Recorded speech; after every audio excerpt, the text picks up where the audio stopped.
Ini dia 3 hal penting sebelum kalian masuk ke LPK.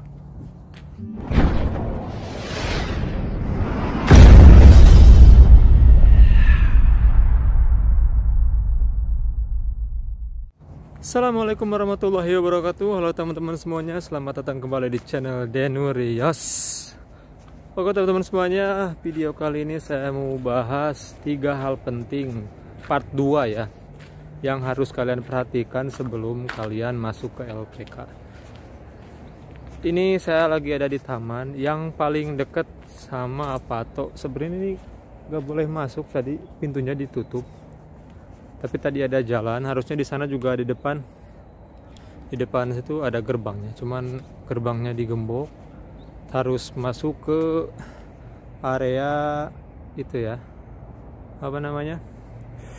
Rest area. Harus masuk rest area. Ini di kawasan rest area dan di atas ini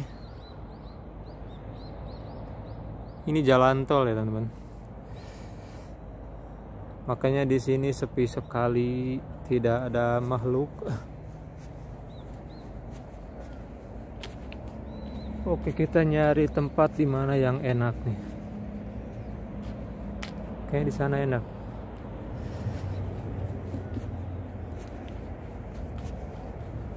Oke teman-teman semuanya, saya mau bahas lagi 3 hal yang paling penting sebelum kalian memutuskan masuk ke LPK atau belajar di satu LPK ya teman-teman. Kenapa saya bilang hal penting? Karena jangan sampai ada penilaian dari teman-teman, wah LPK ini penipuan. Bukannya penipuan, tapi teman-teman cari informasi, menggali informasi tentang LPK tersebut, LPK yang kita mau masuk itu kurang dalam gitu loh. Jadi kita harus paham dulu sebelum kita masuk ke LPK tersebut. LPK, citra LPK-nya, terus track record LPK itu kayak gimana. Jadi kita harus paham dulu teman-teman. Jadi jangan asal masuk, yang penting kita masuk, yang penting kita belajar. Jangan kayak gitu teman-teman. Nanti ujung-ujungnya kalian akan mengira LPK tersebut penipuan karena tidak bisa memberangkatkan siswanya buat magang ke Jepang ya. Jangan sampai seperti itu teman-teman. Ini ya, nggak tahu itu buat kolam air atau apa, saya juga nggak paham. Dan di sini ada tempat istirahatnya juga. Nah itu teman-teman, ini tuh sebenarnya rest area ya, di daerah Kameyama, Miekeng Kameyama. Ini ada tempat istirahat dan itu jalan tol.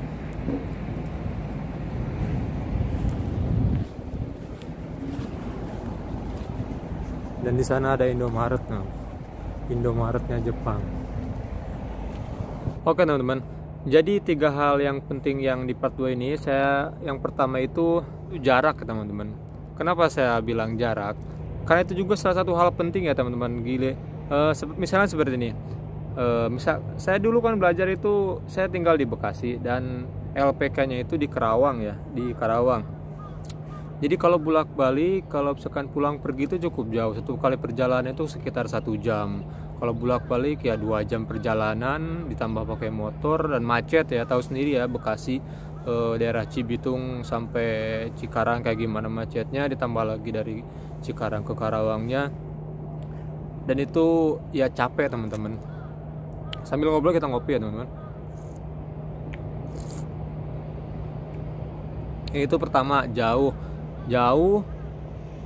terus lagi nambah uang lagi, ada uang bensin lah, kita kalau lapar ya makan dulu di jalan atau apa ya. Terus kalau misalnya kalau kita nggak pulang pergi, kalau kita nginep atau ngekos, untung-untung kalau LPK-nya tersebut nyediain mes. Nah nyediain mes juga kan istilahnya, mes ya buat numpang tidur doang istilahnya seperti itu. Kalau misalkan makan ya biaya sendiri, jadi yang keluar uang lagi. Beda lagi kalau kita dekat dengan rumah atau dengan rumah kita atau dengan kosan lah, tempat kerja atau apa gitu. Beda lagi kalau kalian deket sama rumah gitu. Jadi kan ya belajar, pulang, ya makan, tidur di rumah sendiri, nggak perlu ngeluarin biaya, ya biayanya masih ditanggung sama keluarga ya, istilahnya seperti itu teman-teman. Nah itu harus diperhatikan juga teman-teman ya. Kalau kalian jauh, misalkan ada teman saya juga yang dari Jawa yang bareng saya itu dia dari daerah Wonogiri, ya datang ke sini ya mau nggak mau ya biaya hidupnya sendiri. Kalau ya untungnya ada mesnya itu di LPK saya yang dulu itu, di LPK tempat saya belajar itu ada mesnya, jadi tidak ngeluarin uang buat bayar kontrakan gitu ya teman-teman, hanya untuk buat biaya hidup aja gitu. Biaya hidup ya sekitaran, kalau hemat-hemat ya 1,5 juta itu udah hemat ya, dalam sebulan itu 2 juta lah istilahnya buat jajan ini itu, apalagi kalau yang suka jajan. Itu yang pertama harus diperhatikan, seberapa jauh LPK dari tempat tinggal kita ya teman-teman, itu harus diperhatikan. Kemudian yang kedua itu yang kalian harus perhatikan itu biaya teman-teman.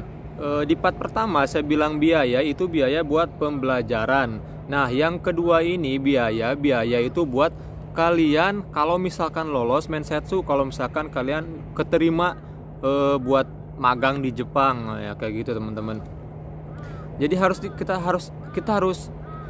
kita harus tanya sedetail mungkin biayanya berapa, terus prosesnya kayak gimana, apakah ada dana talang atau enggak. Karena di Facebook akhir-akhir ini banyak yang maunya itu pengennya dana talang 100%. Jadi jangan dulu ngarepin seperti itu teman-teman. LPK juga lihat kita gitu loh, bener nggak kita belajarnya. Kita ingin 100% dana talang 100%, tapi kita belajarnya mau nggak mau, malas-malesan ya kayak gitu.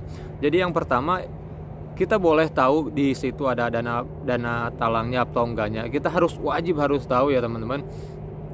Karena kita nanti ke depannya juga kalau syukur-syukur kalau kita ada uang buat bayar biaya keberangkatannya, seperti itu ya teman-teman. Kalau kita nggak ada ya istilahnya ya mau nggak mau kita harus pakai dana talang dan dipotong gaji atau dibayar setelah kita berangkat ke Jepang. Nah itu harus rinci ya teman-teman. Itu salah satu hal yang paling penting juga menurut saya teman-teman. Menurut pengalaman saja, saya itu dulu istilahnya yang paling standar biaya keberangkatan ke Jepang yaitu 35 juta ya teman-teman. Mungkin dari LPK lain ada yang lebih kecil, mungkin ada yang lebih tinggi, ada karena saya dengar ada yang sampai 40 juta, ada yang sampai 50 juta. Mungkin yang 50 juta itu kalau ditambah sama biaya hidup sama biaya belajar ya nyampe lah segitu kalau swasta ya teman-teman. Beda lagi kalau kalian lewat negeri, yaitu kalau IM kan gratis, malah kita dikasih uang jajan lah, uang saku per bulannya gitu ya teman-teman. Nah itu biaya itu harus diperhatikan ya. Kalian harus rinci sekali, harus bener-bener rinci saat sebelum kalian masuk ke LPK. Kalau lebih jelasnya, kalau misalkan kan banyak tuh yang nanya biayanya banyak tuh yang nanya di Facebook ya, yang banyak yang messenger, biayanya berapa, terus gimana, minta penjelasan. Daripada kalian seperti itu, mending kalian datang langsung yang pertama ke LPK terdekat ya. Yang pertama tadi yang jarak yang LPK terdekat, tanyain rincinya sebagaimana. Kalau misalkan harus perhitungan teman-teman, misalkan ada yang deket tapi biayanya tinggi ya, ada yang jauh tapi biayanya rendahnya. Jadi perhitungan ya, itu juga salah satu hal penting lah. Istilahnya kalau kita syukur-syukur kita punya uang, yang deket mahal juga nggak apa-apa, yang penting berangkat ya gitu. Kalau misalkan yang nggak punya uang ya mikir 2 kali gitu. Yang deket ada tapi mahal, kalau yang jauh ada yang murah gitu istilahnya. Tapi jauh ya nambah biaya lagi ya, itu juga harus jadi perhitungan teman-teman semuanya ya. Terus itu ya 35 juta itu. Saya dulu juga nggak bayar full di Indonesia ya. Dulu juga di Indonesia itu cuman 60%, sisanya itu yang 40%-nya itu bayar di Jepang. Sistemnya itu ya kita transfer ya, itu seperti itu teman-teman. Bahkan misalkan biayanya berapa sih? Kalau standarnya ya, kebanyakan LPK itu sekitar 30 sampai 40 jutaan ya teman-teman. Itu yang menurut saya, tapi nggak tahu juga sih, ada yang mungkin ya lebih dari di bawah 30 juta ada, yang di atas 40 juta mungkin ada teman-teman ya. Jadi kalian harus benar-benar rinci sebelum kalian masuk ke LPK. Terus yang ketiga itu bahasa. Lah kan kita mau belajar, kok kita harus bisa dulu lah, istilahnya jangan sampai kita nggak tahu banget gitu loh bahasa Jepang itu seperti apa. Terus huruf-huruf Jepang ya minimal kita harus hafal katakana dan hiragana, itu aja teman-teman ya, katakana dan hiragana. Karena itu yang paling penting, karena kita pas belajar nanti tulisannya itu di buku itu ya katakana dan hiragana. Jadi sebelum kalian masuk ke LPK, sebelum kalian belajar ya minimal kalian belajar dulu di rumah sebelum masuk ke LPK itu. Kita udah daftar, udah tahu semuanya, tanggal berapa masuknya, ya minimal kita belajar otodidak, belajar sendiri dulu lah untuk katakana dan hiragana ya. Nggak susah banget teman-teman. Saya di awal juga belajar itu sampai sebulan katakana, hiragana, dan kotoba yang sering kita lihat, apa yang sehari-hari digunakan itu teman-teman. Jadi yang pertama itu jarak rumah kalian dengan tempat belajar atau LPK, itu yang pertama ya. Yang kedua itu biaya selain dari biaya buat belajar, berarti biaya keberangkatan ya teman-teman. Biaya keberangkatan setelah kalian dinyatakan lulus ke Jepang, dan sistemnya itu beda-beda. Kalau saya dulu setelah dinyatakan lulus kita store berapa puluh juta, misalkan 10 juta dulu, nanti setelah COE turun bayar lagi 10 juta. Nah sebelum keberangkatan kalau misalkan kita ada uang ya dilunasin sampai 35 juta, kalau enggak ya sisanya itu 15 jutanya bayar di Jepang, kayak gitu teman-teman ya. Jadi setiap LPK itu sistemnya beda-beda. Terus yang terakhir itu kemampuan bahasa Jepang kita dalam hal ini yaitu katakana dan hiragana, yaitu penting ya teman-teman. Karena nanti di Jepang itu pasti kalian ngerasain sendiri lah, kalau misalkan kalian udah di Jepang nanti itu katakana hiragana itu jarang dipakai, kebanyakan itu kanji ya teman-teman ya. Itu kalau kalian pikir katakana hiragana itu susah, ada yang lebih susah lagi teman-teman. Percaya, itu kanji teman-teman. Kanji itu susahnya minta ampun. Tapi kalian kalau sudah belajar bahasa Jepang, kalian minat terhadap bahasa Jepang, itu belajar itu jadi gampang teman-teman. Itu saya rasakan. Saya juga sekarang ini sebulan ini tuh setiap pulang kerja atau setiap hari libur itu lagi seneng-senengnya belajar teman-teman. Buat kalian yang masih muda-muda, yang belum menikah, ya harus semangat lagi belajarnya gitu teman-teman. Karena nanti di Jepang itu benar-benar, jadi bahasa itu sangat penting ya teman-teman dalam kalian ngobrol sama orang sekitar di rumah atau saat kerja ya teman-teman. Itu paling penting ya teman-teman. Itu saja mungkin yang bisa saya share, yang bisa saya sharing ke teman-teman semuanya. 3 hal penting sebelum kalian masuk ke LPK. Jangan dulu berpikir sebelum kalian bekerja ke Jepang ya. Sebelum kalian masuk ke LPK just dipikir-pikir dulu gitu loh. Jangan sampai kita masuk asal masuk aja kayak gitu. Jadi itu teman-teman, mungkin video kali ini itu saja, sharing kali ini. Jangan lupa di like video ini jika kalian suka, di share ke teman-teman kalian atau saudara atau misalkan adik atau kakaknya yang punya niatan pengen magang ke Jepang, di share videonya. Dan kalau misalkan ada pertanyaan silahkan komen di bawah ya teman-teman. Oke teman-teman, jangan lupa satu lagi teman-teman, di subscribe channel ini ya. Karena subscribe itu gratis teman-teman, dan bantu channel ini berkembang dengan cara like dan subscribe teman-teman. Sampai berjumpa di video selanjutnya. Salam Denurios, salam satu magang.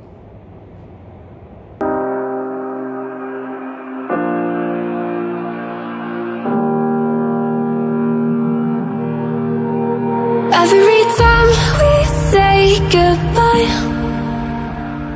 they all see that it's a lie. 'Cause we always give it one last try. Yeah, you've watched me break 1,000 times.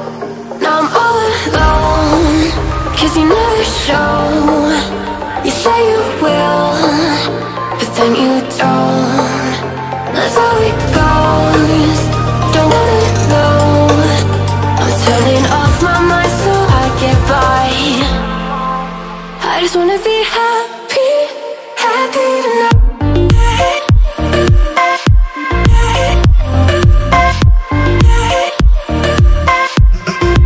Happier tonight.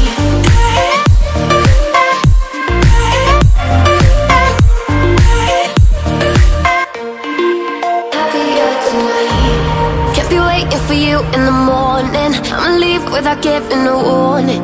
I'ma leave without giving a. But every time we say goodbye, we all know that it's a lie. Now I'm all alone, 'cause you never